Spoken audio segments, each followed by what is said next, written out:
Good morning. We once again have with us today Swami Brahmavihari Ji from Akshardham. Yesterday he gave a talk for 1.5 hours about spirituality and its relevance for all of us as an individual. It was an enthralling speech and the whole crowd was very, very appreciative of your talk yesterday, Swamiji. Today we look forward to an entirely different thing. He'll be speaking in the language that we as management students understand. They'll be talking about how they built this wonderful monument, Akshardham in New Delhi, in record time, and the kind of complexities that were involved, a lot of things to learn as students of management. So he's going to talk about it. In fact, he will talk in the language you understand, or his disciples will talk in the language you understand, PowerPoint and videos and all that stuff. With this brief introduction, I would like to welcome Swamiji once again to our midst.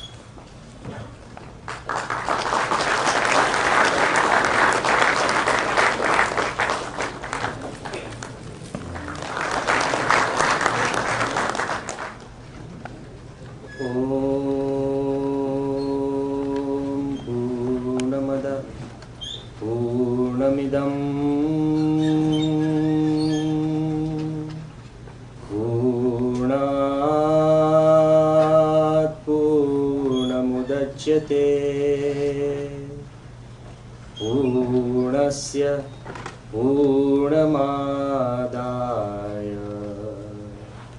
पूर्णमेवावशिष्यते ॐ शान्तिः शान्तिः शान्तिः। श्री स्वामीनारायण भगवान की जय। अक्षर पुरुषोत्तम महाराज की जय। राधा कृष्ण देव की जय। सियावर रामचंद्र भगवान की जय। गुरु हरि प्रमुख स्वामी महाराज की जय।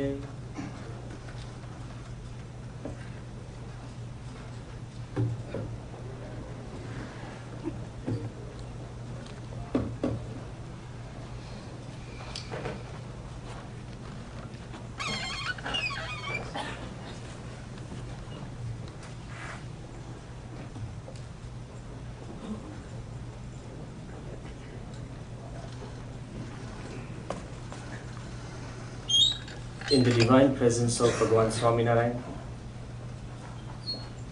in the equally divine presence of my Guru Hari Pujya Pramukh Swami Maharaj,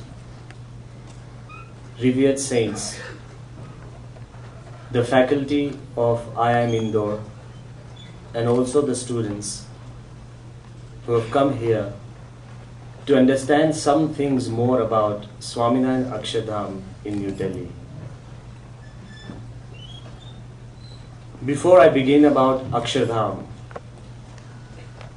I just wanted to make one simple statement, that there is a tendency of scholars trying to complicate simple things. And the role of a sadhu is trying to simplify complex things. Spirituality is not necessary asking complex questions about complex issues. It is sometimes trying to find simple answers to simple questions, like why was I born? It's a very simple question. It should be the basic question, but we never ask. Though we know we are going to die one day, we never really worry. These are very simple issues. But the entire lifetime is spent sometimes in trying to answer simple questions in a simple way.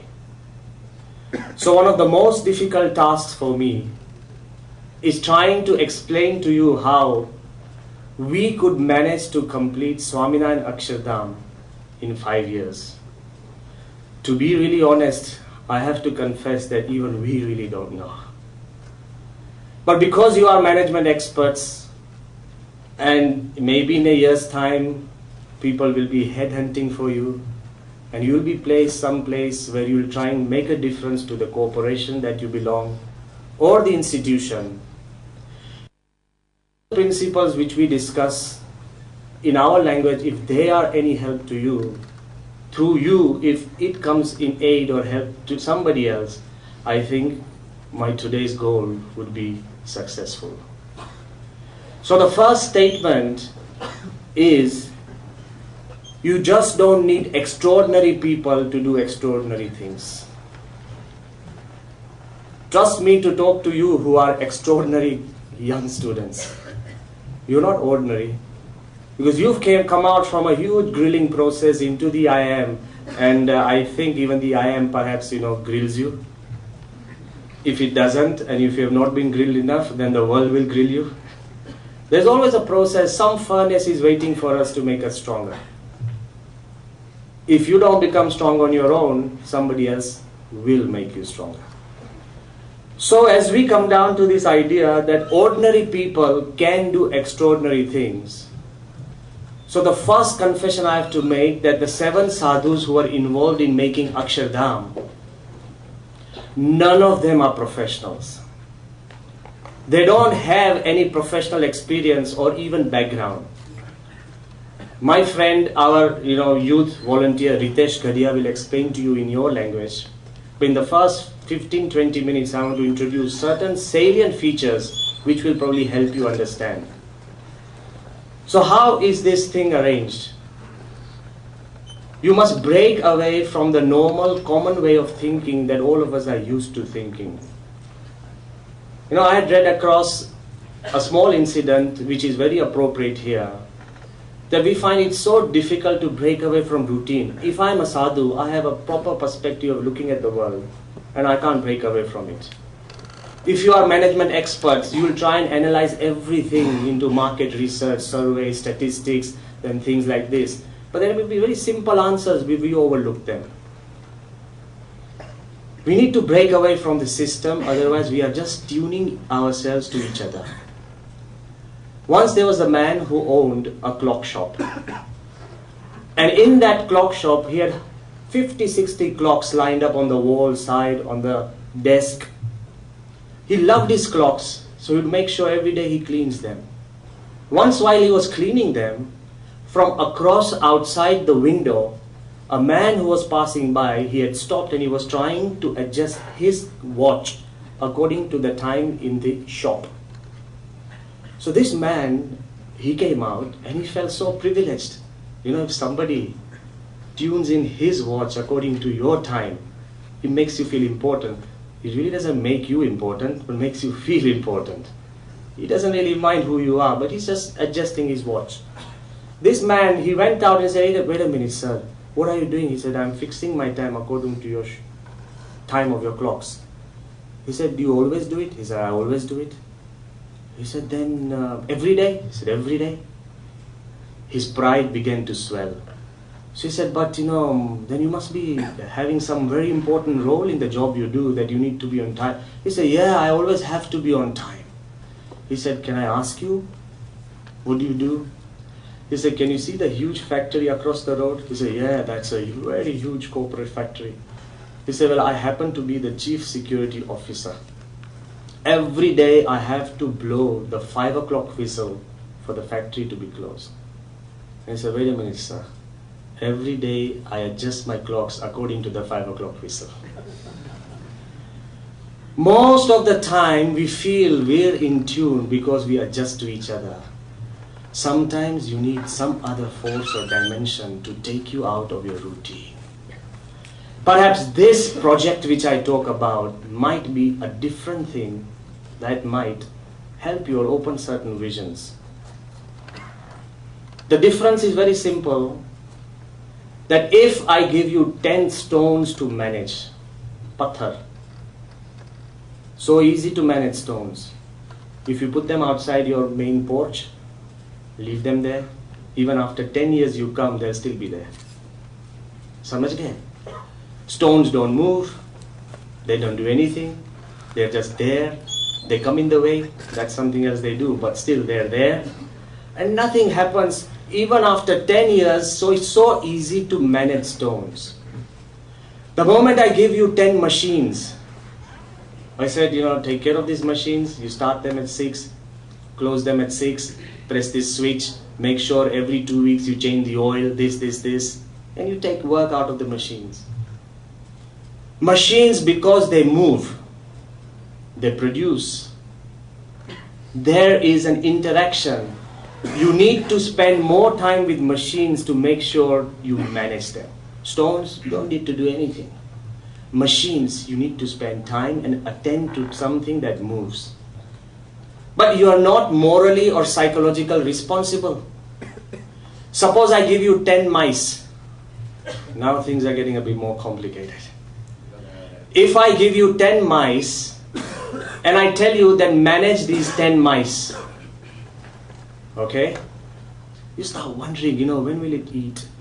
If one day the mouse doesn't eat, you feel emotionally attached. Oh my God, it's not eating.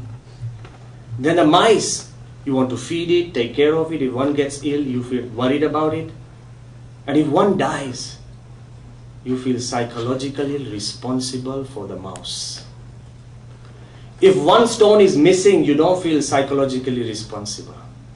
If one machine stops, you don't feel hurt, you don't lose sleep, you don't feel, oh my God, what will happen to me? Is it a sin? You never worry if a machine stopped. There's no question of sin. When a mouse dies, you get a bit more worried. But suppose I give you, I can't, but suppose God gives you 10 babies. And I ask you to manage these 10 babies. Whew. You can't manage it. The babies start managing you.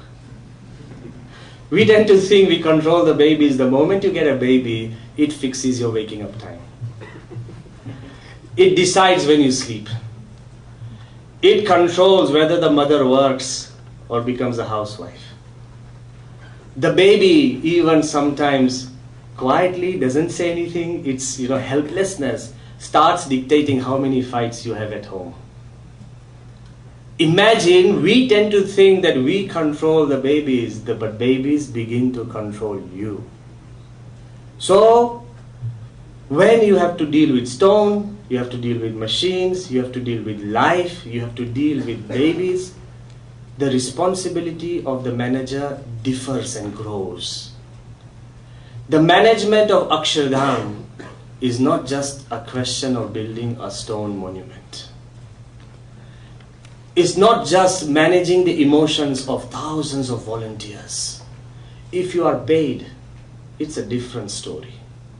If you come willingly, it's a total different system. The rules are different. And if it's a spiritual event, people are searching for spiritual satisfaction even from the simplest things. When you go out there into the world, getting production, getting the statistics, rebuilding the factory is not just the only thing. Providing job satisfaction to people underneath you is a much bigger responsibility than you can dream of. The higher the expectation, the more difficult your job becomes. At Akshardham, when we were trying to create Swaminarayan Akshardham, there was this huge thing. So this law that you have in your system of win-win situation, it doesn't work. Here we have to have a win-win-win-win-win-win situation.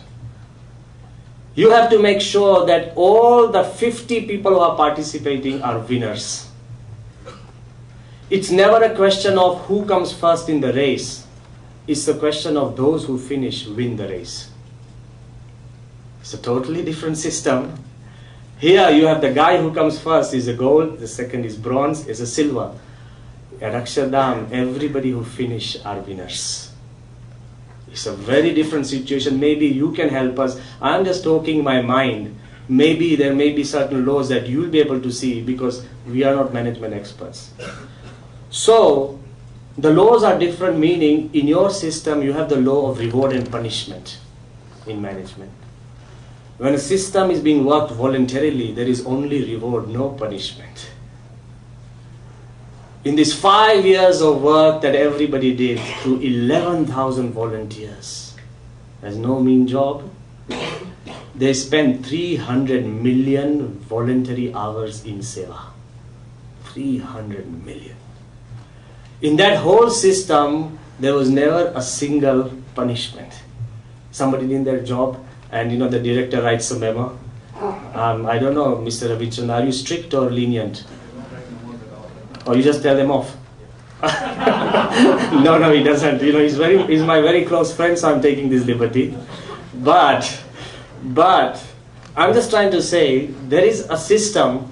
So it's a world where there's no punishment, only reward. It's very difficult, so don't all take all the rules that we do. It may not work in your way. But try and understand that there is a system which works in a different way. The laws are different. Where everybody works around the clock. Okay? There is no hierarchy. Everybody is equal. 11,000 people equal, and still they obey orders. How difficult it is that there's no hierarchy, everybody is equal, and everybody takes orders, and no order is left undone, unattended. So this is again a system which Ritesh, I'll leave it to Ritesh to explain to you in management terms, because he himself is a graduate from IIM Bangalore. And he's here, so he'll be able to tell you in his way, in his language. So as we move ahead, there can never be manipulation. I don't know where you have market research, presentations, trying to motivate people. At Akshardham, when we were working, there was never a question of motivation. I think in your world, 90% of your time will go in trying how to motivate the people you are trying, give them reward, give them these schemes, then monitor, evaluate. All this time goes. That is management. In our world where we live, motivation is self-willed. We have to put brakes on. I said, don't do this. Don't work too hard. I think that's a very different world.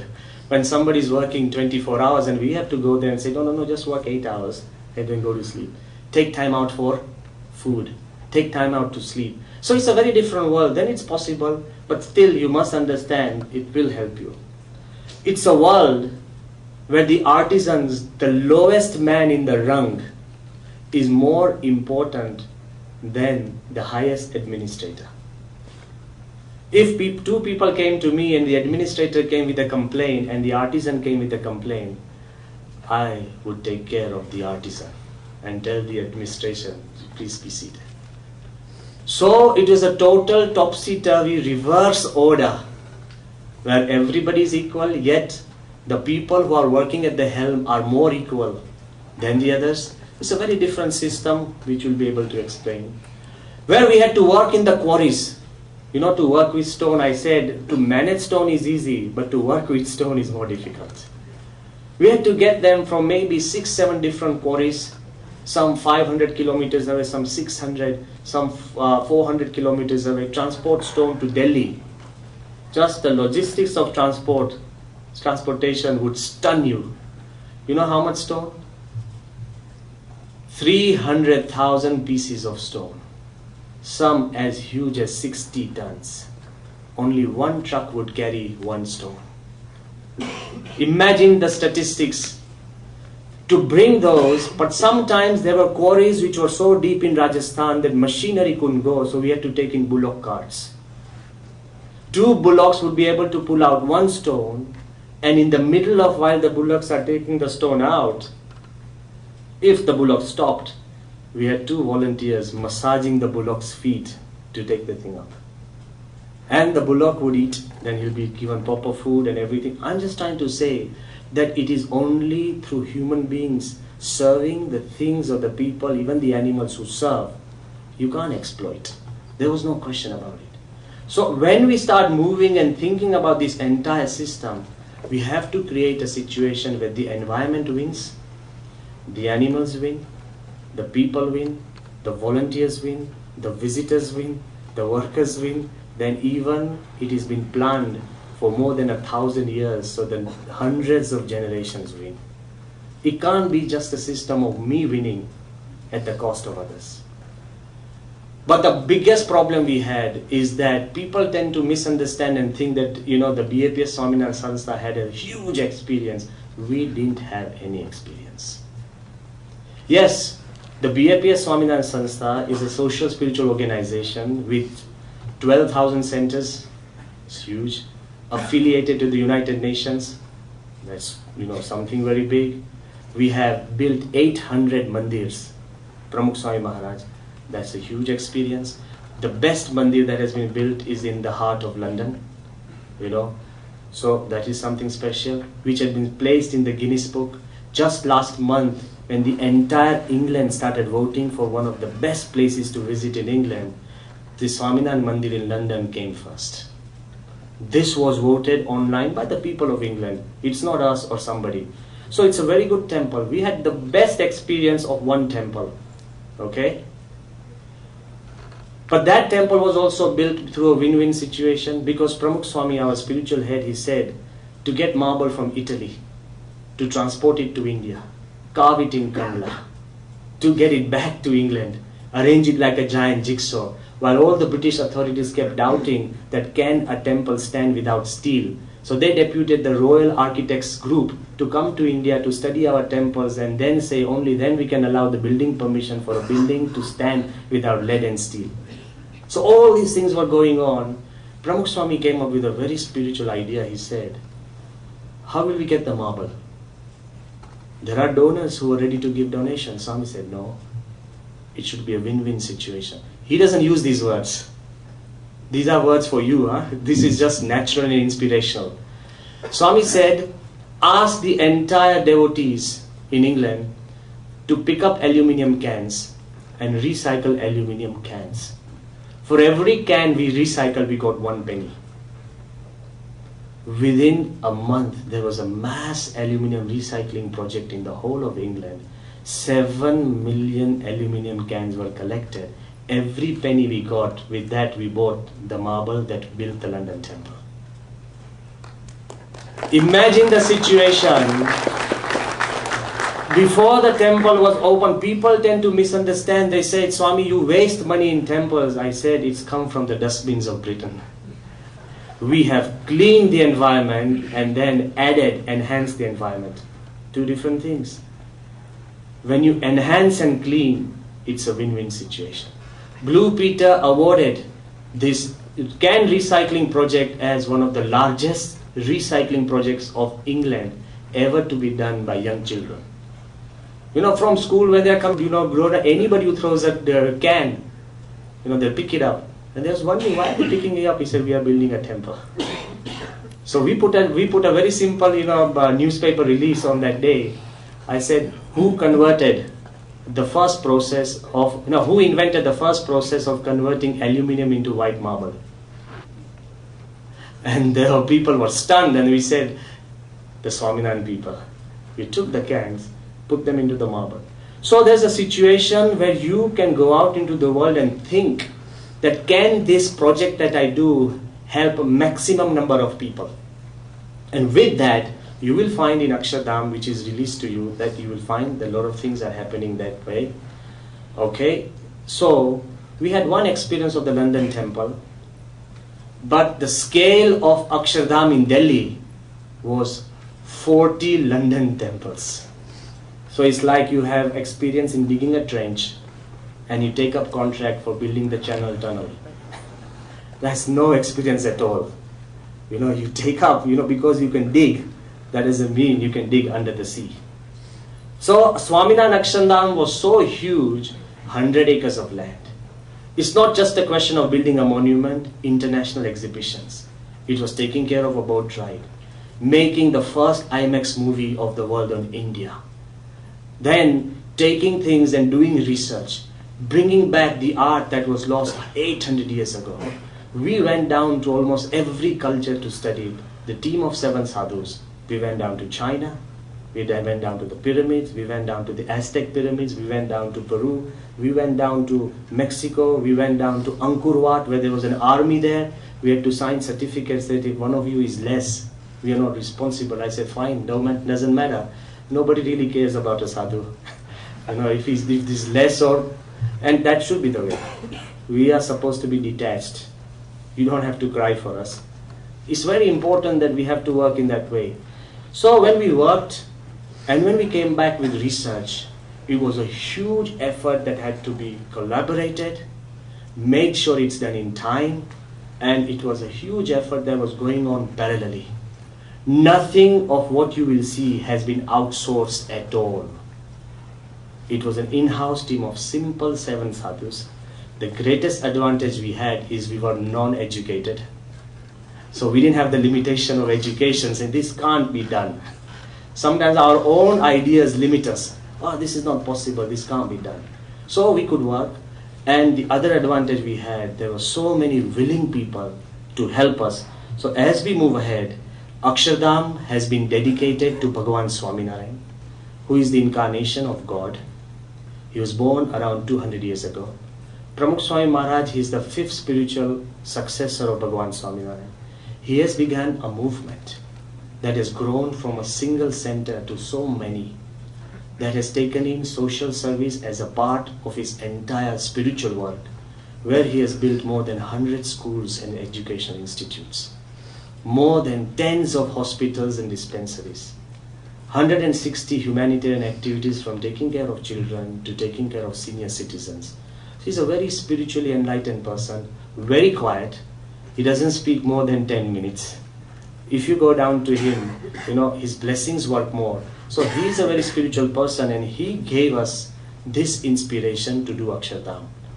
When it was opened on 5th November 2005, President Kalam, then the Prime Minister Manmohan Singh, and Advani ji, the leader of the opposition, was there.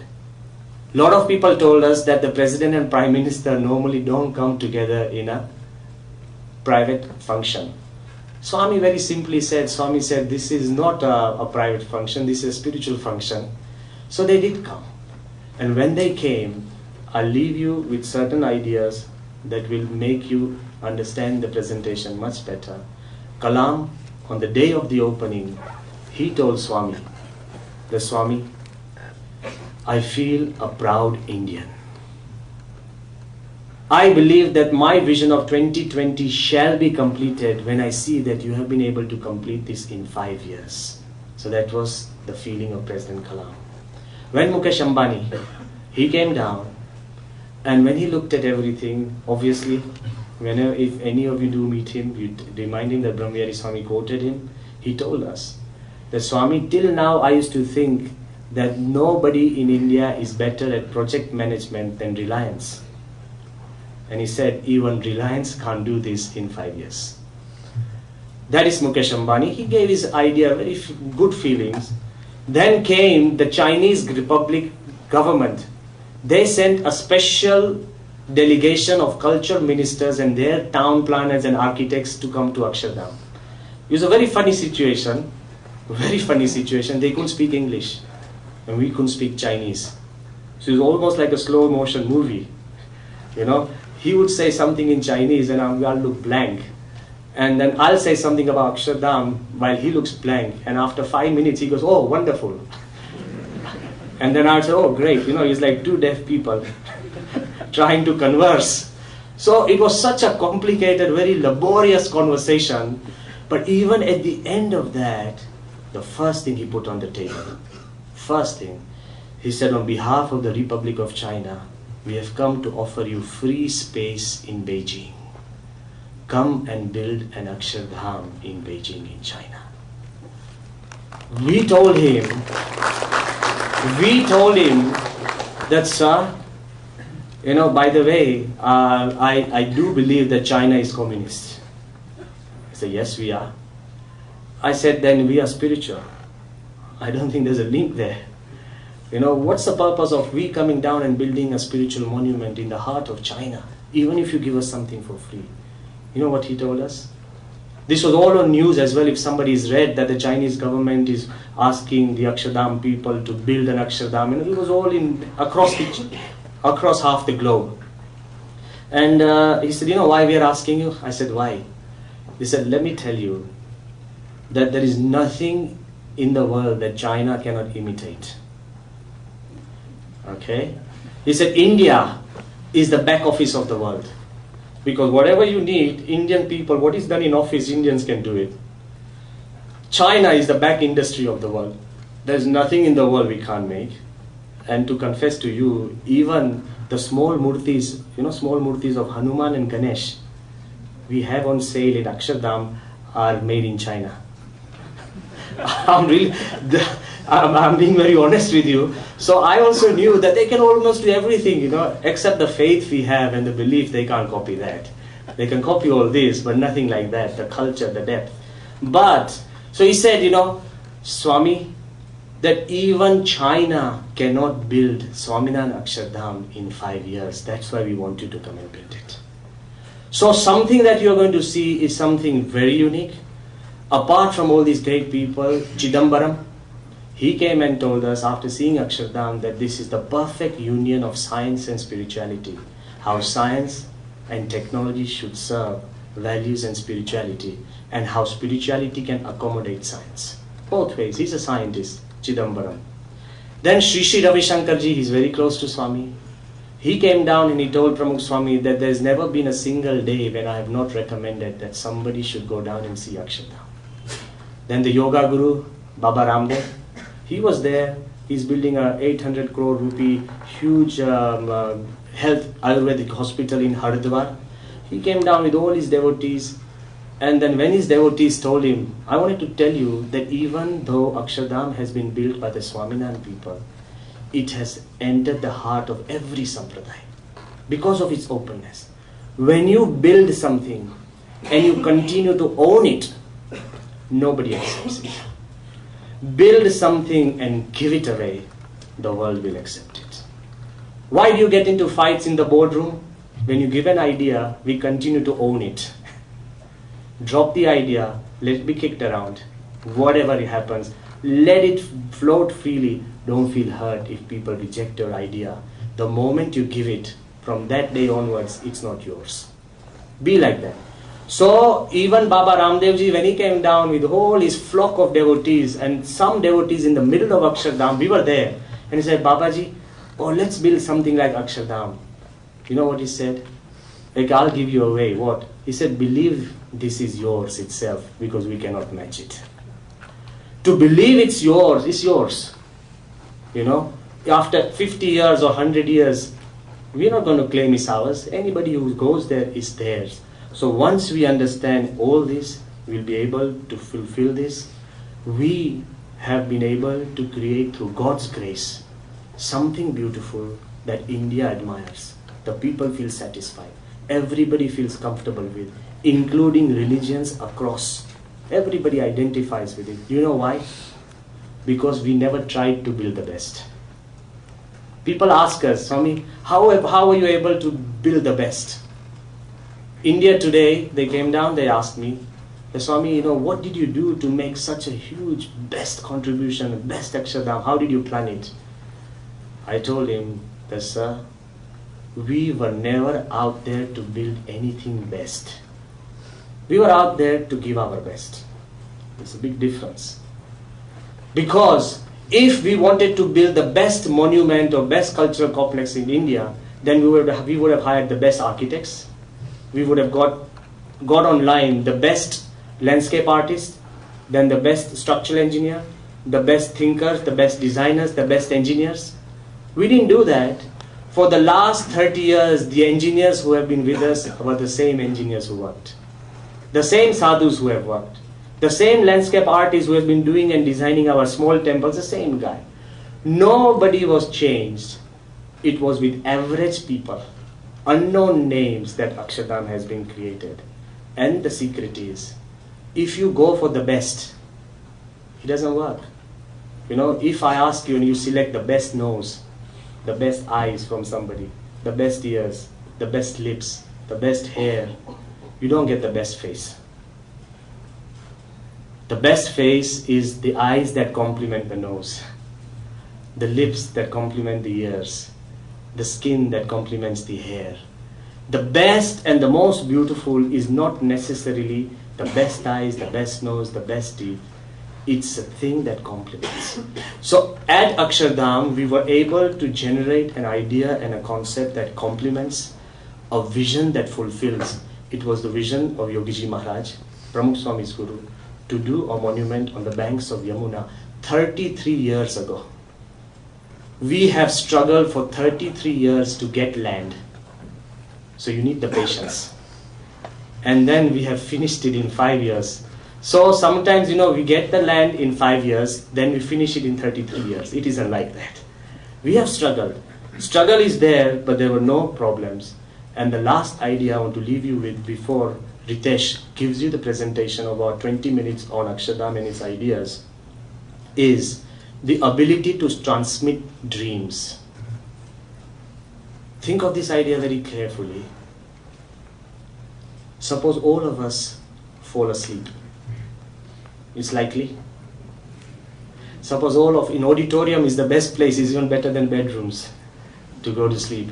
So suppose all of us fall asleep and all of us get a dream.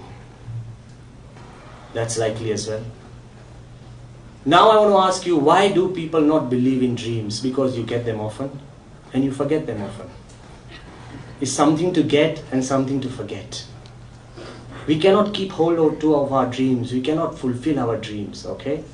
But suppose all of us go to sleep and all of us, these 500 people in this hall, will have separate dreams. Is there any probability to get same dream? No. Okay? We'll all wake up with separate dreams. There is no energy in this hall. But suppose all of us have fallen asleep and all of us get the same dream. And everybody wakes up at the same stage of the dream. And everybody turns to each other and says, oh, imagine the energy in this hall. If you all fell asleep, got the same dream and woke up at the same stage of the dream, and we said, can you see? Just as two computers are connected, the sharing of computer gives multifold energy. The connection of the human brains, even in this hall, will give you multifold energy. What Pramukh Swami Maharaj has been able to do through spirituality, he took the dream of his guru 33 years ago, made that dream his. It was no longer his dream, it became his. He could transmit the same dream into 1,000,000 minds. When 1,000,000 minds are connected through heart and mind, only then I feel you can get something like Akshardham built in 5 years.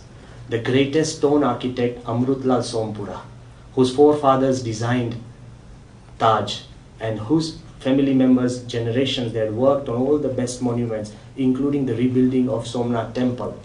When he came down to Akshardham, old man, he's just passed away, and he started crying. And you know what he told us?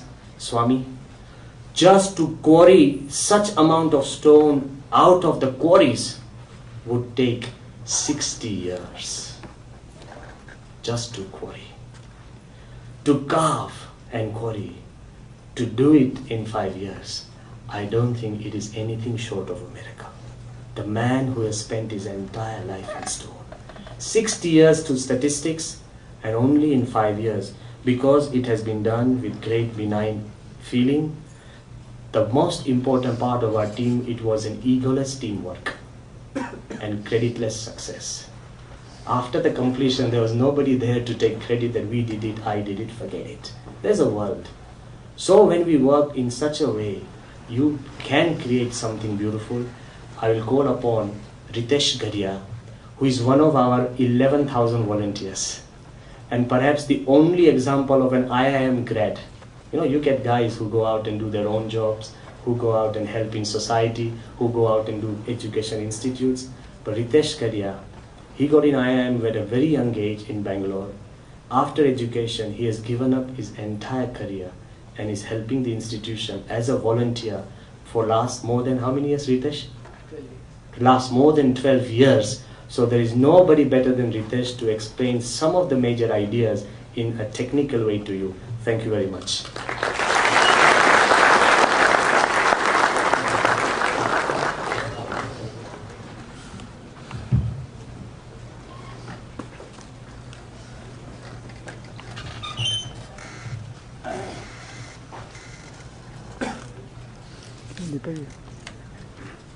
Video करना है With salutations to Swami Bhagwan and from Swami Maharaj. PGP2 presentations to PGP2 while we were PGP students always made me nervous. This is not really a new experience in that sense, at least I'm equally nervous right now. Swamiji has already shown you my notes for the slide, not just the slide, so we'll go on to the presentation. It's what we expect or what we hope to leave you with after this is we have a very short time. This whole presentation, we usually make this for about half a day to 1 day. We made this to the IAS officers in Gujarat for 1 day, which was a morning till late night session. We're going to compress this to about half an hour or so right now. So I'm going to speed through it. If there are any questions, you can either ask, maybe if we have time, maybe even write in to info@akshardham.com. We'll reply.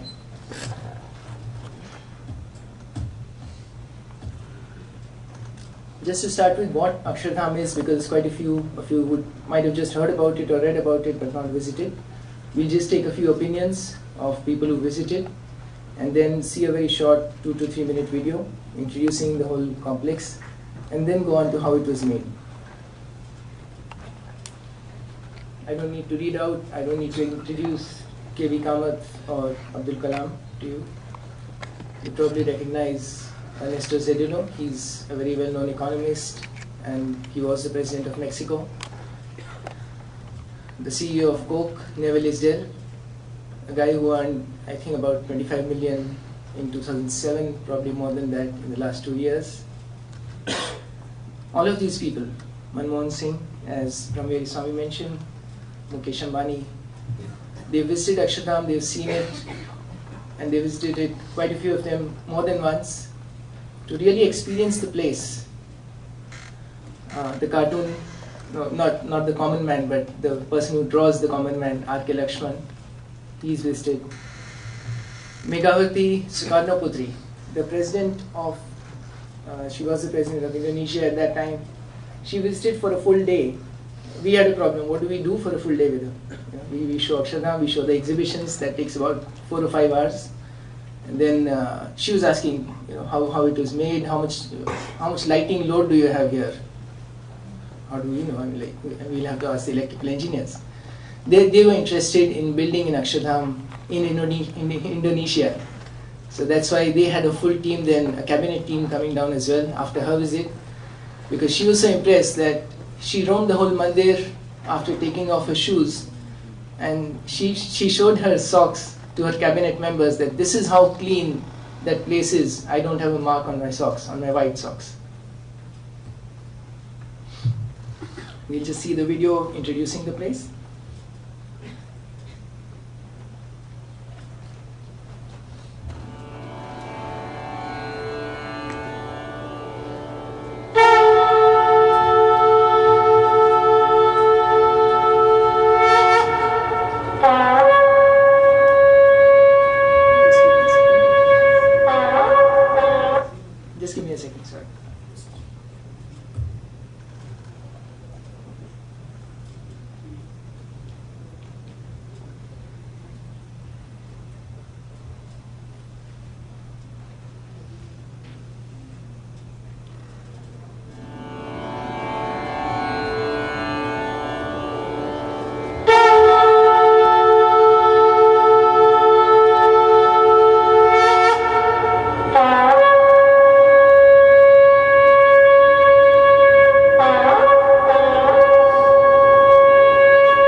Thanks.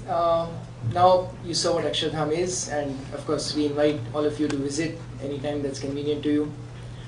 Just to very briefly go into the whole background of how it was made, as Swamiji has already briefed you, it was made in just 5 years, where most of the experts would have estimated much longer, especially for the stone monument, which would have taken about 60 years.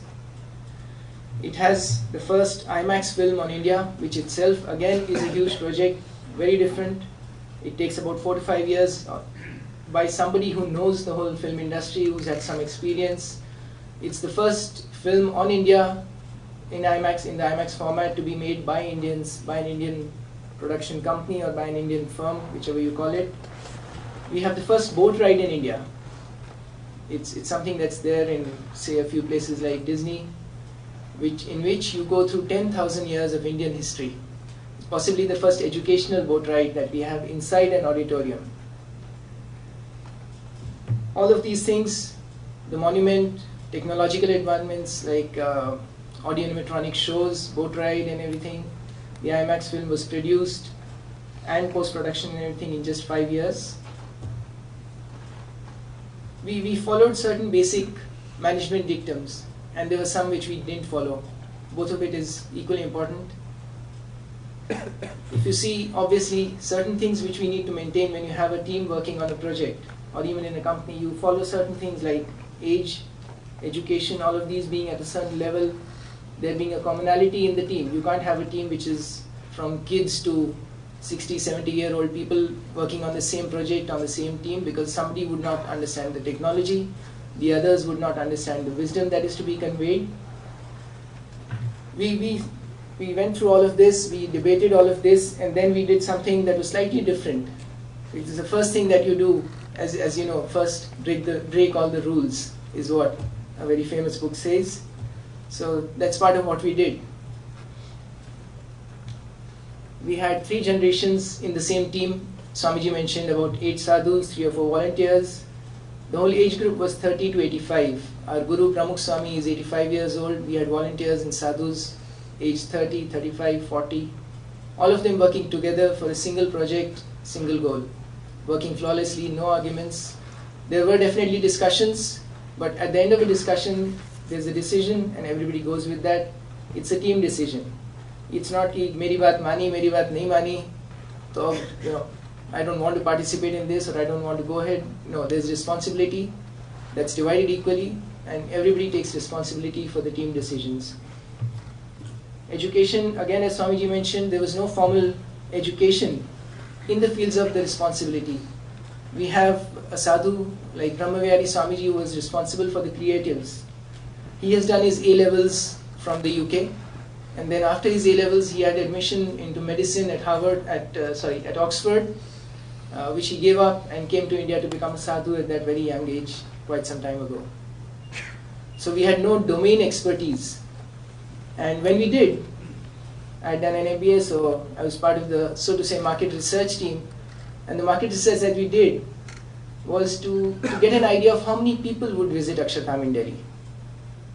And because we were not present in Delhi, we didn't really have the resources to set up a model or something and see how many people visit that and expand that sample to the population, etc. So we went to a few of the monuments in Delhi, Qutub Minar and places like that. And a couple of us used to just sit down on Saturdays and Sundays there and count people. Kitne male aaye, kitne female aaye, kitne bache aaye, kitne bade log aaye, kitne families aaye, kitne individuals aaye. Count that and then estimate. And I'm sure you've read about, you've studied market research and read about how reliable opinion polls and exit polls and entry polls are. So we had estimated about 15,000 people a day would visit on a good Sunday, or a good, with good weather and good everything. That's the best we had come up with. Pramukh Swami Maharaj put that aside and said, you don't get into these numbers and things, just plan more than double of this or much more than this. We planned for that. As opposed to 15,000 on the first Diwali that we celebrated at Akshardham, we had 100,000 people in one day. So that tells you how reliable polls are. The budgets, of course, were always limited. As a religious, spiritual organization, as an NGO, you have donors giving money. It's all, as you call it, OPM, other people's money. It's not ours. We have to use it very responsibly. So in the minimum budgets, with all constraints, you have to get the best results possible. It's thanks to the dedication, the vision of the sadhus, of the Guru, and a lot of help from corporates who were able to give us a lot of products, services, either free of charge or at very low cost. One of the two ideas that I would like to leave you with at the end of this presentation, this is a sign hanging in Einstein's office, which is still there because they preserved his office as it is at Princeton University, is that you learn qualitative, quantitative. Everything cannot be quantified. There's a lot of things which are qualitative. You need those focus group discussions to get a real better idea of how to manage a brand, how to move ahead on a project. You need quantitative, yes, you need to measure things, you need audits, but even the best auditors, if there are chartered accountants among you, which I'm sure there are at least a couple, you know that even the audit is not only on paper. You need to get into the mindset of people. You'll all have done project appraisals. Even in a project appraisal, it's not just numbers, it's not just break even, it's not just taking revenues and costs forward for the next 10 years, 20 years, etc. It's getting into the mind of who's promoting it, why are they doing it, what is the vision that they have for it. Is it just making money? Money itself, remember, and again it's economics 101, money is a derived demand. You can't eat money, you can't wear money, it's for food, for clothes, a Rolls Royce, whatever. But the money is to be used for something else. So in the same way, you can't just set up a corporation or do a project to earn money. You have to have a vision beyond that. Any project like Akshardham, even anything like, let's say somebody setting up an Infosys, they haven't done it for money. They've done it because they had a vision for a corporation or for a firm that supplies a certain service. That's something which we need to remember.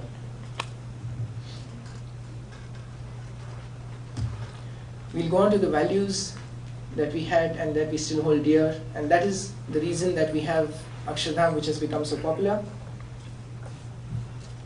is that values cannot be just measured, but they're necessary for us as individuals, for us as managers, for corporations, for anybody. You have the standard project management steps. We've modified them a little bit. I'll be concentrating only on just the planning and implementation right now because of the short time. Just the vision, just one slide on the vision, is that, as Swami said, it took us 32 years to get the land. It was Yogiji Maharaj, the current Guru, Pramukh Swami Maharaj's Guru, Yogiji Maharaj, whose vision it was to build a complex like this for everybody on the banks of the river Yamuna. And we tried and tried and tried, and it took 32 years to get that land. And then we wanted to build it in 5. It's like, imagine you have a 5-minute trip and you're waiting 32 minutes at the traffic signal. Just revving the car. Abhi gaadi aage kab badhegi, you're waiting. It could be tomorrow, it could be a few years down the road. But you have to have a vision to sustain yourself through all that, through all those trials, through all those times. You get a piece of land, you're not satisfied with it, too small, too distant, not the right place, not the right type. And then to be able to make those decisions and move ahead and say, yes, this is the right place, let's do it in 5 years, and let's get a team together which can do it in 5 years, and then dedicate ourselves to it. As I said, it was Yogiji Maharaj's wish, and so our Guru, the sadhus and everybody were dedicated to it. There was obviously a lot of research that went into not just the concepts but the technology. I won't get into that in detail right now, but essentially a lot of not just the concepts but editing the concepts. We have a boat ride which goes through 10,000 years of Indian history in 15 minutes. The problem was not what to show, the huge problem was what not to show. What do you edit out? From the Vedic times, from the Ramayana, Mahabharata? What really don't you show? What do you really, it's always difficult to edit a script which you've written or to edit a movie which you've made. If you shoot a movie, that's why the director is rarely or never the editor. The editor has to be somebody detached because, as they say in the movie industry, you have to kill your darlings.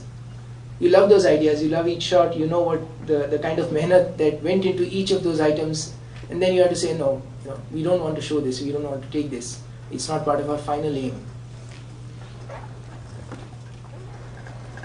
you will always have to choose between all of these four, or rather let me just strike it down to three. It's time, quality and cost.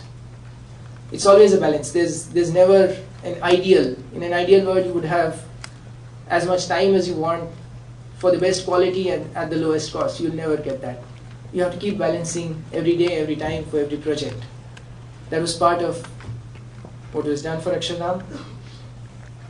A very important part again was team development, because the whole team, as Swami said, was not really experienced at this scale of operation. And then it was always as a team decision. It was never an individual idea, which is why we had this kind of an egoless and frictionless management and planning. Open discussions, one decisions, these are all things which you will probably have experienced and be experiencing as part of your, whether it's just the GDs during your entrance or your group projects. When you have group assignments and group projects, you'll fight over concepts. Obviously, yes, that's fine. But at the end of it, when you decide that this is the way we want to go, this is the project we want to do, this is how we want to do it, we take a sample size of 100, 150 or 200 and not what you're saying but what I'm saying, etc. Once it's decided, forget about who said it. Forget whether it was your idea or the other guys or my idea was not accepted. If you keep holding on to that, you're never going to get ahead as part of a team. And that's necessary today. You can't be, you're not scientists who work alone in laboratories. You're managers, you work with people within teams.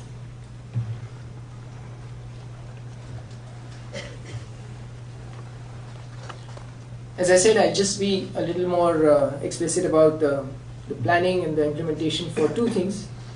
The monument, which is a stone monument, built out of 300,000 pieces of stone, no steel, no RCC, and the movie. The reason for going for stone for the monument is because only this kind of a material would last for 1,000 years. RCC, excuse me, RCC or cement would last you about 100 years, 150 maybe. The only two things we could think of which would last forever was stone and plastic. So obviously we selected stone as the material of choice. Plastic was obviously just a side note because, well, as an environmentally conscious institution, we try to reduce its use, and it's something that we always campaign for, even in all our centers. The monument was it was a monumental challenge to have it ready in just 5 years. It was the most difficult part because everything else is aided by technology, whether it's movie making, whether it's boat rides, whether it's audio animatronics. You can use technology, you can use computers to plan it, you can use computers to program it, you can use a lot of technology to make it faster, better, everything. But stonework has remained the same for the last 5,000 to 6,000 years. You still need drawings, you still need men to actually sit down and carve. The same way as Michelangelo did 500 or so years ago, we do it the same way today. There is no better way to do it. And so that is where you have the major constraint in terms of time. At the normal pace, to quarry that stone and to then carve it would take about 60 years. Quarrying, we could really speed it up, get more stone, yes, technology does help. However, the artisans were limited. That was the major challenge that we faced. You have less people. Again, as managers, you will always have less of the right people to do that job. So how do you do it? The one thing that we found was that we needed about 6,000 artisans to carve all the stone that we had. What we could find was about less than 1,000. Excuse me. So what do? You can't just have 5,000 imported from somewhere overnight because you don't have this kind of an art outside India. This was mainly in Rajasthan, in Western India. That's where you have most of these artisans, the really skilled stone artisans working on this. So we had those 1,000 artisans find and train another 5,000, another 6,000, I'm sorry, another 6,000 artisans. So we had a total of 7,000. We took the first 6 months out of that precious 5 years time that we had. We didn't carve anything in those first 6 months. We just trained. Those 1,000 people, those 1,000 artisans trained another 6,000, so we had enough people to do the work for the next 5.5 years. This, and I just dwell on that one point for a little more, because it was it was three things in one. It was an artistic revival. This kind of carving has not been seen, at least as far as we know, for the last 500 years in India. It was there definitely at a very evolved stage during the Taj. After that, for many monuments, even in Delhi or in Rajasthan, even in eastern India, a lot of temples, the Lingaraj temples, in different styles. But in the last 500 years, there has been no patron, no such carving, and therefore all those people had gone back to being agricultural labor. The carving, the families who used to carve at those times had to then get back to agricultural labor, earn about 3,000 rupees a month or so, and just do that work because they had no carvings to do. So it was an artistic revival of that art. It was an economic revival. We trained those people, so now those guys who were earning about 3,000 rupees a month are today, we are happy to say, earning more than 10,000 doing this kind of carving because they've learned a new art. It was a social revival, which I was very happy to learn quite recently actually, because Swamiji briefed me that we have a letter from the collector of Sirohi, that's the Sirohi district in Rajasthan, which says that ever since you started on this project about 6 years ago, 2001, sorry, so 8 years ago now, the crime rate in that region has dropped. Because you have so many people employed all the time, you're paying them well, they are getting their food, they're getting their energies diverted to a good productive activity. So it's not just one project being done, not just one monument being made, not just one Akshardham being made by volunteers or visitors and everything. It's also, there's a lot of back-end activity which is helping in the nation building that we have here. I'll just pause for 5 minutes, as Professor Ganesh has said, because some of you have a class at 10. So those of you who need to leave for the class, may please do so.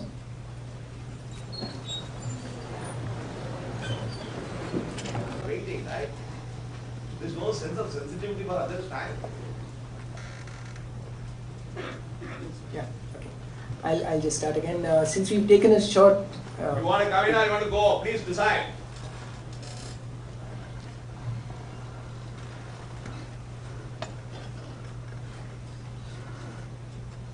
Since we've taken a short break here, I'll just divert a little bit from this and mention that being part of a project like this, as an individual, for all of us, is always like a dream. You guys will be going out in about a year or so, getting great jobs, earning money, getting job satisfaction in the fields that you choose, in the companies, corporates that you choose, industries that you do. Always, it's always great to have a dream and then to be able to fulfill it. It's not really about how much salary I'm getting, how much salary, more importantly than what salary I'm getting, it's more important is what salary the other guy is getting, or what my batchmates are getting. You know, I could get $1 million, but I won't be happy if everybody else is getting 2 million. So there's always that feeling at the back of our minds. If we can get over that and just think of what we really want to do, what do I want to do as an individual, and be a part of that. I'm a PGP from '94. So I have a lot of batchmates who obviously have been in industry for about 16, 17 years now. And all of them, practically everybody is happy with the money that they're earning, more or less with the job satisfaction. But the ones who are really satisfied and the ones who really, you can see it on their faces, is those people who follow the dream. There are entrepreneurs. There are people who are working in industry and in the industries that they always wanted to, even since they were studying. So always have that at the back of your mind as to what do I really want to do. Maybe not immediately, you don't need to get into it immediately, but after a few years, maybe 2 years, 5 years, 10 years, have that at the back of your mind and you'll really enjoy life as we know it. I'll get back to the presentation. The monument, as I spoke about, the carving, you obviously have drawings, you have computer aided, you take huge printouts, etc. You make models, POP, life-size models. This is something new that we did. Normally, the way the artisans used to work is just give them a 2D drawing and then they'll carve it in the way that they see it. We needed it to be uniform. We wanted it to be exactly as per our specifications. So we made POP models of the same size. जो करना है वो यही करना है, इतनी depth चाहिए, इतनी height चाहिए. This is precisely what we want to get done. We quarried the stone. Part of the reasons, the small things that you always need to do in a project Part of it is micromanagement, because you really need to think through when you don't have the time or even the resources. You need to really be more detailed, more specific with each item. Is we quarried the stone in exactly the same size as we needed it. Again, that's something new in that industry, because normally they just keep breaking off the pieces and sending it to wherever you need to. Stones being cut, designs being made, sculptors working on each of the stones. There being daily track of who's doing how much, what is the progress. Final sculpting on the site, fixing it, checking it.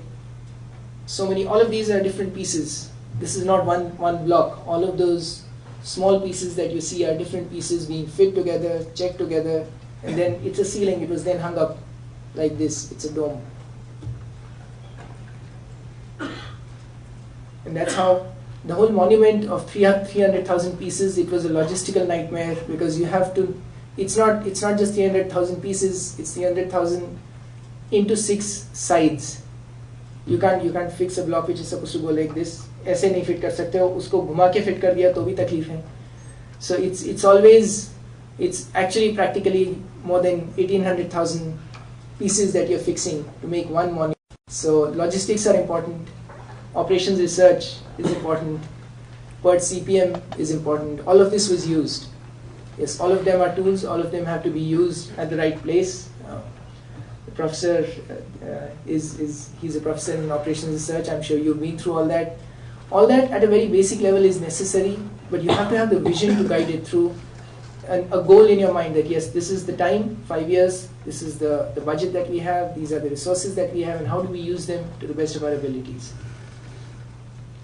Very different from the monument, very different from the stonework, which is more, getting your hands dirty kind of a thing, being in the villages, in the heat in Sirohi, in Rajasthan, in 45 to 50 degrees centigrade temperature, and then making a movie. That's much more interesting and glamorous. We'll see a short trailer of the movie. It's just 2 minutes, and then you'll get an idea of what the movie was all about. I hope this one works.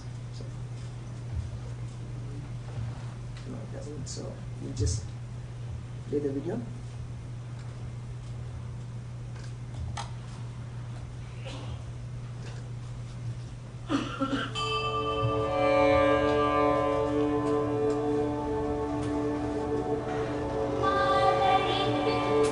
In June of 1792, an 11-year-old boy in India left the comfort of his home and set out alone on an extraordinary journey to explore the world beyond, to experience nature, to seek knowledge, and to help people.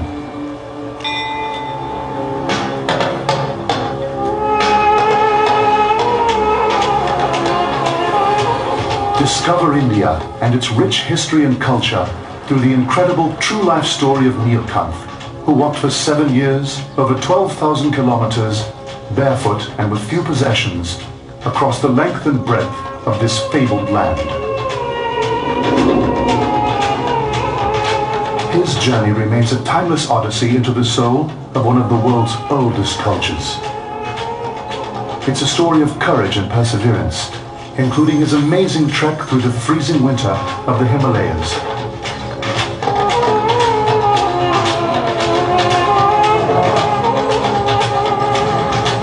It's a story of fearlessness and face to face with death.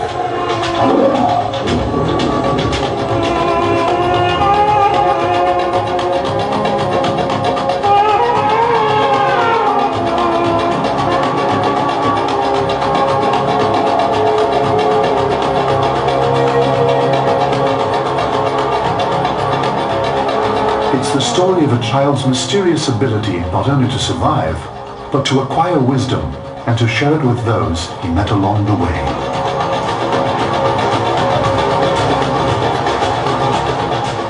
Experience the magnificent beauty of India in a film both breathtaking and inspirational.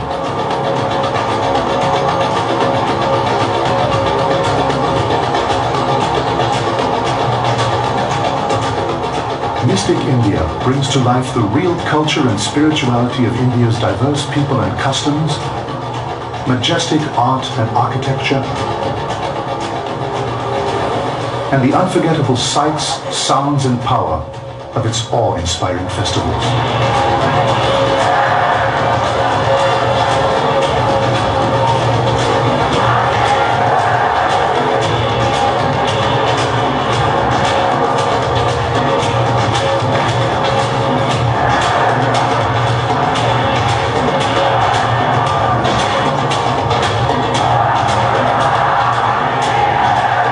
Child's unforgettable journey has inspired millions of people in India and beyond for more than 200 years.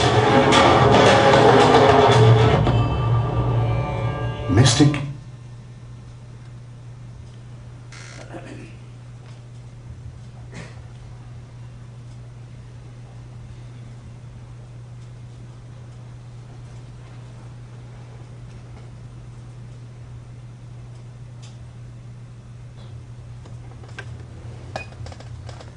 That was about the movie. That's just a short trailer. It's just to brief you about IMAX. The whole medium is meant to be projected onto a screen about 90 feet by 90 feet. That's roughly the size of your ceiling. If you take it from the back of the auditorium till here, that's the size of the screen that it's usually projected onto. So it's a very special kind of movie. It's a very special kind of film that's there. It's not 35 normal film. It's 70 film, and each frame is 10 times the size of the 35 films. So each set, each costume, each person is huge. I mean, it looks huge on screen, so your attention to detail has to be that much more, which is why it's so much more difficult to film that. It's a much more complicated and resource-hungry project. We went around India searching for the right kind of director and the team that we could, because we wanted an Indian feel in the whole movie. We were fortunate enough to meet the really top directors in India: Shyam Benegal, Govind Nilani, Vidhu Vinod Chopra, Bharat Bala, all of these people. Even musical professionals, Dr. Ilayaraja, A.R. Rahman, all of them, Ronu Majumdar.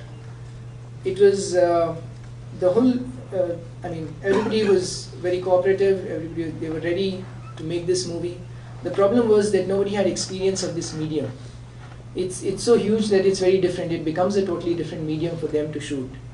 So what we had to finally do was get the whole crew from outside India, because of the cost, because normally they travel as what they call it as a huge circus. From the director downwards to the light guys, it's all a 50 to 60 member crew, which we had to reduce down to 10 because we didn't have the money to pay for all of those. So we had to reduce it down to 10 people, and we had our own volunteers learn the art of filmmaking, whether it was standing as light boys, assisting the cameraman as the third assistant, assisting the director and the producer as ADs. And it was all a process of collaboration between those 10 crew members, the technical crew members, the cameraman and everybody, and our own volunteers. That was the reason that we could make this movie in a very limited budget.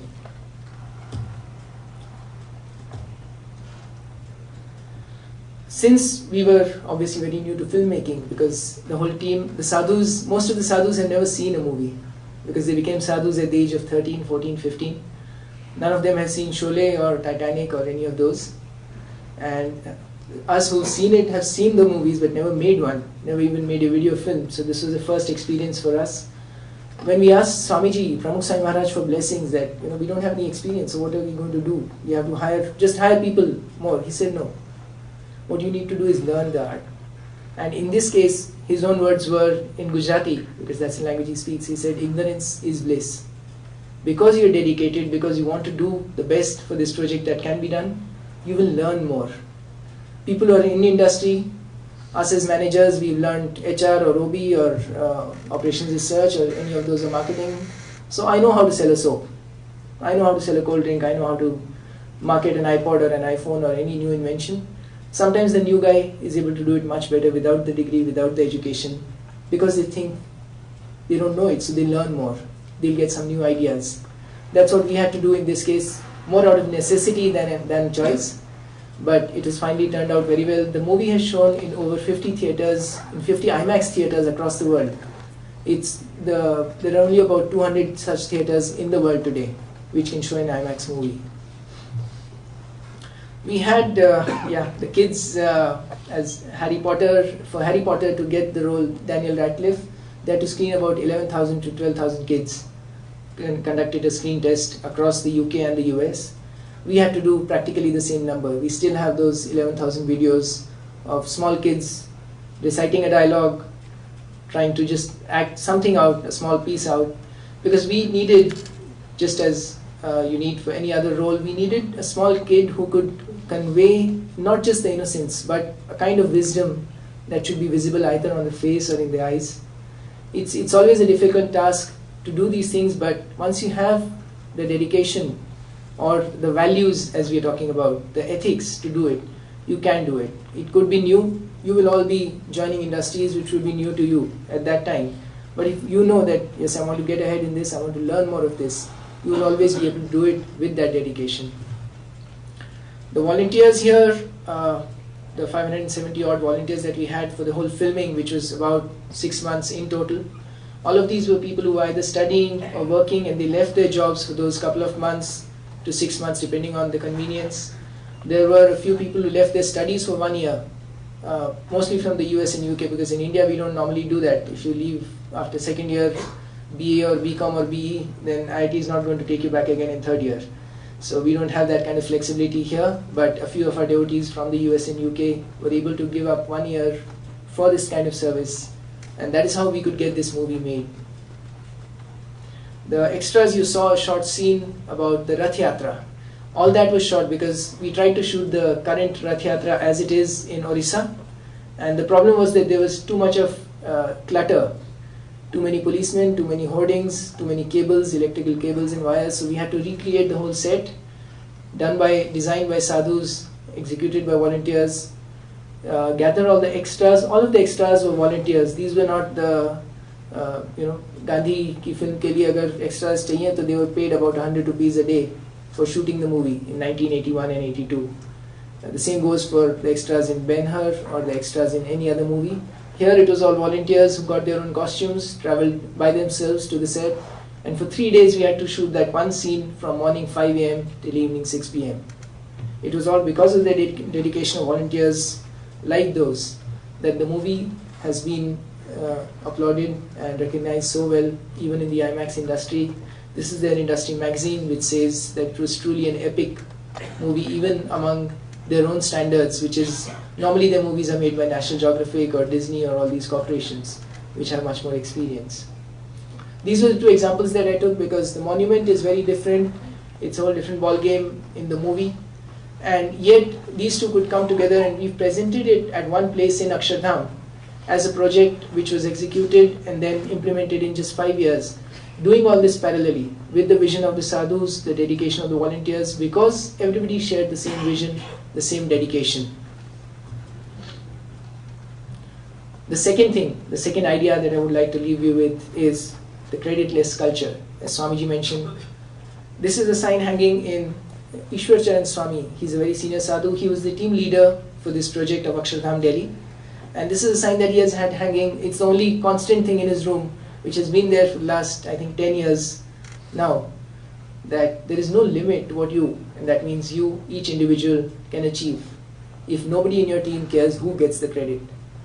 If I'm part of your team and I think I need to get all the credit, even if you don't, then there's going to be some problem. But if all of us are working together as part of a group or as a team or in a corporation, then, and if nobody cares about the credit, then everybody is going to get credit, everybody is going to be successful and definitely achieve projects like Akshardham.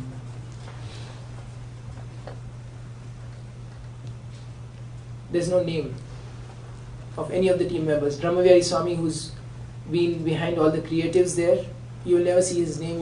You can go there and ask somebody who did all this, except for the Guru, because it's his vision and his motivation. You will never get any name of what the team was, which is why, as Swamiji started in his introduction, it's the visitors who own the place, because we don't. It's everybody who visits that can get it.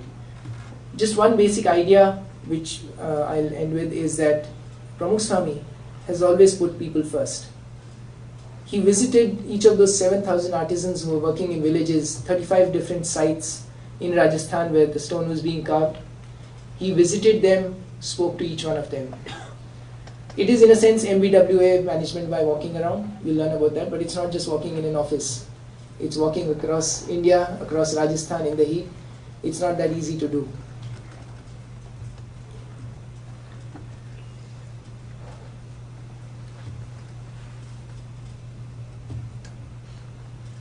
Not just when I say putting people first, Swami does not put just the volunteers or the artisans first, even the visitors. His only blessing, or his name at Akshardham, the only place it's put there is with his blessing that may all visitors here be divinely blessed. A couple of minor things is that all this was done with a lot of international cooperation, collaboration, everything, services and products sourced from everywhere, as you can see. But the heart is Indian, the culture is Indian. You need to have those roots. All of us are global citizens. We are citizens of the world. You will be placed everywhere, not just in India, but across the world. You'll have international placements, companies coming in. You're moving out to the US, UK, the Western world, Eastern, everywhere. But we need to always just remember that we can fly anywhere we like, but our roots are always somewhere. We are rooted in a certain culture, whether we are Indians, Americans, British, Singaporeans or Chinese or anything. But we have grown up in a culture. We need to take that and then expand on it. We don't need to be just stay within a certain bubble, but we need to stay rooted to that and then expand on those values, the culture, what our parents would have taught us, what our seniors, our wise men would have taught us, what our rishis have left, the whole wisdom for us, is we need to be rooted in that and then grow from there. That's the best way that we can be successful. Trifles make perfection. All of these things, there was a lot of attention to detail. As I said in the beginning, Mukesh Ambani had mentioned, and he's written in his opinion, that it's very difficult to get large scale and intricacy both in the same project. You can make a refinery in Jamnagar which is huge, which they've done. But he himself said that small things we just can't manage. We cannot do it if we want to complete it in time. So that's something that you can do if you have the kind of dedication that is available with the sadhus and the volunteers. Even small things like environmental care, as I said, stone lasts 1,000 years. Trees hopefully will last also. The greenery will last as long as possible. The two things, I'll just repeat the two values that I would like to leave you with and then hand over to Brahmavihari Swamiji to summarize and to tell us an interesting incident to end it. One, qualitative, not everything that counts can be counted. And two, there's no limit to what we can achieve if everybody in our team is not worried about the credit going to somebody else. I leave it to Brahmavihari Swami to please sum up. I request him to come. Just as the last conclusion, on behalf of BAPS Swaminarayan Sanstha and the Swaminarayan Sampradaya and all the sadhus and all the volunteers who have been involved in Akshardham, I would personally like to first thank the director, Mr. Ravichandranji, for having this vision of introducing to all of you a very different style of management, which you will be able to make a better judgment as you go along. To have the presentation from a volunteer who has sacrificed so much himself. In the end, it really matters what you can do rather than what you can think about. It's so easy to dream big ideas, but to hold on to them for years and years till they come true is so difficult. So my deepest advice to all of you, when you get a beautiful idea and it is about to help people, secretly and privately keep holding on to it. Because God is always conscious and He will make sure and give you an opportunity during your life to fulfill it. Don't just depend on other people to come and fulfill it for you. So when you do a project, you should have total attachment. And the last incident I want to leave you with is, after finishing all this, heads of states from presidents, prime ministers, and thousands of volunteers and devotees, spiritual leaders from across the globe, They started coming in, talking to Swami and all of us. Everybody is very natural, normal. But the person who had performed the bypass surgery on Pramukh Swami Maharaj incidentally is about 90 years old. And when everybody keeps saying that Swami, you have created 800 temples, I want to leave you with the fact that out of the 800 temples he has created, 728 have been made after his first heart attack. And out of the 800 temples he has built, 528 have been done after he was performed bypass surgery upon. When we get a single illness, and if somebody has a little flutter in the heart, people would give up. So when the person who had performed the bypass surgery on Pramukh Swami Maharaj, Dr. Subramaniam, he is the leading bypass surgeon, he had come down to see Akshardham. And then he came down, he was so impressed, he was moved. And he had performed, he had seen Swami on the operating table. So when he came down, and he asked Pramukh Swami straight away, that when he looked at Swami, he said, you know, you look so energetic, so fresh, so lively at this age. He asked the first question is, what's your next project? You don't ask a 90-year-old person, what's your next project? You know, somebody after 80, his next project is, just trying to get up from a chair. That's a project. To go down and turn on the light is a project. He asked Swami, what's your next project? You know what Pramukh Swami said? I was present there. I'm a part of the team that made Akshardham, but it made my perspective clear. We are always learning. Swami told him so naturally, I'll first say it in Gujarati. Swami said, Sahib, અમને તો ભગવાન સ્વામિનારાયણે કાયમી એક જ project આપ્યો છે શાંતિનો એ તો વચમાં આવા અક્ષરધામ બની જાય છે. He said કે ભગવાન Swaminarayan has given me a permanent project of creating peace. It is in the middle that such byproducts like Akshardham are made. What you see, what India takes pride in, is almost like a byproduct that he considers natural. And the most beautiful part is total attachment before you make it and total detachment after you make it. Don't keep owning your credits. If you continue to do that, you won't be able to do anything new. When the Guinness Book of World Records listed Akshardham as the biggest Hindu temple ever created, they did a lot of research, they went through and everything in their own way. And there was a list. Pramukh Swami doesn't read English. He doesn't know. So there was a list of all the temples he has built on one of the sofas in his room. I always have like a childlike relationship with him. So I walked into the room and I picked up that list. Pramukh Swami told me, oh, it's not yours, leave it. I said, but he's there, let me see. He's a great spiritual leader, but very common, very easy to accessible. And then I looked at the list and I started asking Swami. I asked him, Asu che? Swami, Asu che? Swami, Tara kamnu nahi, it's not yours. But still, I've got it in my hand, and it was a list of all the temples he had built. 800 temples. It's not easy. 800 temples. Then I said, Swami, okay, this is a list of the temples you have built. So start telling me, which is the first temple you built in 71? Which was this temple? He couldn't remember. So then he smilingly told me, which I remember forever. He said, કે જે મંદિર બનાવે એ list ના બનાવે અને જે list બનાવે એ મંદિર ના બનાવી શકે. Those who make lists cannot make temples, and those who make temples do not make a list. It is because he does not make a list, he carries on doing good work. So don't ever make a list of your achievements ever in your life. Continue to do good work. Thank you very much for being so patient, and I hope we'll be able to help.